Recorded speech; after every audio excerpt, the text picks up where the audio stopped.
और ईरान के कराच में हवाई हमले देखने को मिले हैं। बमबारी से कराच में पुल टूट गया है। तेहरान से जोड़ने वाला पुल इस हमले में ध्वस्त हुआ है और देखिए पुलों को निशाना बनाया जा रहा है, पावर ग्रिड्स को निशाना बनाया जा रहा है और इसका जवाब मिडिल ईस्ट में ईरान भी दे रहा है। वो कई ऐसे शहर हैं, ऐसे देश हैं मिडिल ईस्ट के, जहां पर अब वो ये बोल रहा है कि हम पुल्स को उड़ाएंगे और 8 पुलों की लिस्ट भी बाकायदा ईरान ने जारी कर दी है। और ये देखिए बमबारी से कराज में पुल टूटा है, ये एक बड़ा सेटबैक है ईरान के लिए। UEM जयपुर एक आदर्श लक्ष्य है। भावी छात्रों के लिए अच्छी नौकरी, भविष्य के लिए तैयार कौशल के साथ अच्छी शिक्षा। और इस तरह से हमले किए जा रहे हैं। और कराच ब्रिज पर हमले का एक और वीडियो सामने आया है। अमेरिका और इजराइल ने ब्रिज पर बमबारी की है। धमाके में ब्रिज को जबरदस्त नुकसान हुआ है। तो देखिए कराच ब्रिज का और एक और वीडियो हमले का, जहां पर अमेरिका और इजराइल की बमबारी के बाद कुछ यूं वहां पर धुआं हो गया, ब्रिज को काफी नुकसान पहुंचा। और आप देखिए ब्रिज जो कि जमीन से कितना ऊपर पिलर्स पे बनाया गया है, वो कैसे ध्वस्त हो गया, टूट गया। सिग्नेचर ब्रिज जैसा आपको यहाँ पर वो रोप्स भी दिख रही हैं जिसके जरिए उस स्ट्रक्चर को रोका गया था, वो आप देख सकते हैं। इस पुल को देखकर लगता है कि कितना अहम पुल था ये, क्योंकि काफी ज्यादा बड़ा पुल दिख रहा है और काफी बड़े एरिया को जोड़ता हुआ, बड़े एरिया की लाइफलाइन आप कह सकते हैं इस एरिया की रहा होगा ये पुल कराच ब्रिज, जिस पर हमला किया है अमेरिका और इजराइल ने और कैसे उसको ध्वस्त कर दिया है। देखिए पुल के जो पिलर्स के बीच में जो ब्लॉक्स थे वो कैसे गिर गए और पुल से आना जाना अब खत्म हो चुका है। ये बड़ा नुकसान पहुंचाया है ईरान को अमेरिका और इजराइल ने।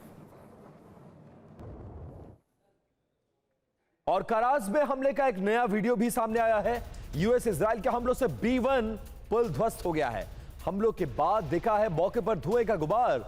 और ये देखिए ये एक स्थानीय व्यक्ति है जो रिपोर्ट कर रहा है वहां से, संभवतः कोई वहां के नागरिक या जर्नलिस्ट नजर आते हैं। और कैसे ये पूरा पुल है, कैसे हमला किया गया और हमले के बाद कैसी तस्वीर है इस लाल घेरे में देखिए आप। 3 ब्रेकिंग न्यूज और 3 तस्वीरें आप देखिए।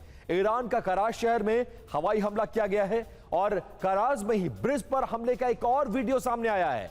2 बड़ी पहाड़ियों को जोड़ने वाला यह ब्रिज और अमेरिका और इजराइल ने ज्वाइंट ऑपरेशन करते हुए इस ब्रिज को नुकसान पहुंचाया है। और तीसरी तस्वीर कराच में ही हमले का एक और वीडियो आपके सामने है। और ईरान के कराच में तबाही का मंजर दिखा है। B1 ब्रिज पर हमले में 8 लोगों की मौत हो गई। वही ब्रिज जो हम आपको दिखा रहे हैं उस पर हमले में 8 लोगों की मौत हो गई है। अमेरिका और इजराइल की बमबारी में 95 लोग घायल हो गए। देखिए जब ये ब्रिज पर हमला किया गया तो कैसे ये टूटते हुए की तस्वीरें दिख रही हैं। और इसी हमले में 8 लोगों की मौत की खबर है और 100 के आसपास लोग घायल बताए जा रहे हैं।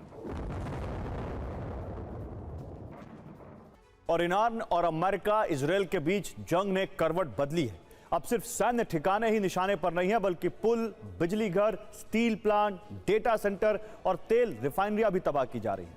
और जैसा कि हमने आपको दिखाया, दोनों तरफ से इंफ्रास्ट्रक्चर को निशाना बनाया जा रहा है। जी हाँ, लेकिन अचानक हमलों का पैटर्न कैसे बदल गया, अब हम आपको एक रिपोर्ट दिखा रहे हैं। उसके जरिए आप समझिए कि कैसे सब कुछ बदल रहा है इस युद्ध में और हर दिन एक नई कहानी सामने आ रही है। ईरान का सबसे बड़ा पुल ढह गया है। अब इसका दोबारा कभी इस्तेमाल नहीं किया जा सकेगा।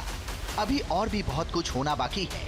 अब समय आ गया है कि ईरान बहुत देर होने से पहले कोई समझौता कर ले। अधूरे पुलों सहित नागरिक ढांचों पर हमला करना ईरानियों को आत्मसमर्पण करने के लिए मजबूर नहीं कर पाएगा। ईरान का पहला कदम होगा सऊदी अरब के तेल इंफ्रास्ट्रक्चर को तबाह करना, जिससे तेल उत्पादन ठप हो जाएगा। दूसरा, इजराइल की बिजली व्यवस्था ठप करना, जिससे पूरा देश अंधेरे में समा जाएगा। तीसरा, बाब अल मंदेब स्ट्रेट बंद करना ताकि लाल सागर व्यापार ठप हो जाए। सबसे पहले हमले का केंद्र परिवहन व्यवस्था होती है। इसके तहत देश के महत्वपूर्ण पुलों और सड़कों को निशाना बनाया जाता है। इसका सीधा और तत्काल असर ये होता है कि पूरे देश की आवाजाही ठप हो जाती है। रसद और माल ढुलाई बंद होने के कारण न केवल सैन्य रसद प्रभावित होती है, बल्कि आम नागरिकों के लिए जरूरी सामान की आपूर्ति भी रुक जाती है। हमले का दूसरा स्तर देश की आर्थिक शक्ति पर चोट करता है। इसमें स्टील प्लांट और बड़ी फैक्ट्रियों जैसे औद्योगिक केंद्रों को ध्वस्त किया जाता है। जब उत्पादन प्रक्रिया पूरी तरह ठप हो जाती है तो इसका परिणाम न केवल आर्थिक मंदी के रूप में सामने आता है, बल्कि लाखों लोगों का रोजगार भी रातों रात खत्म हो जाता है। ये हमला किसी भी राष्ट्र की आत्मनिर्भरता को पूरी तरह समाप्त कर देता है। तीसरा और सबसे आधुनिक स्तर डिजिटल इंफ्रास्ट्रक्चर को निशाना बनाना है। डेटा सेंटर और क्लाउड नेटवर्किंग पर हमले के जरिए पूरे देश का डिजिटल अस्तित्व संकट में डाल दिया जाता है। इसका असर इतना बड़ा होता है कि बैंकिंग सेवाएं, संचार के साधन और दैनिक नागरिक सुविधाएं पूरी तरह ठप हो जाती हैं, जिससे उबरना किसी भी आधुनिक समाज के लिए सबसे बड़ी चुनौती होती है।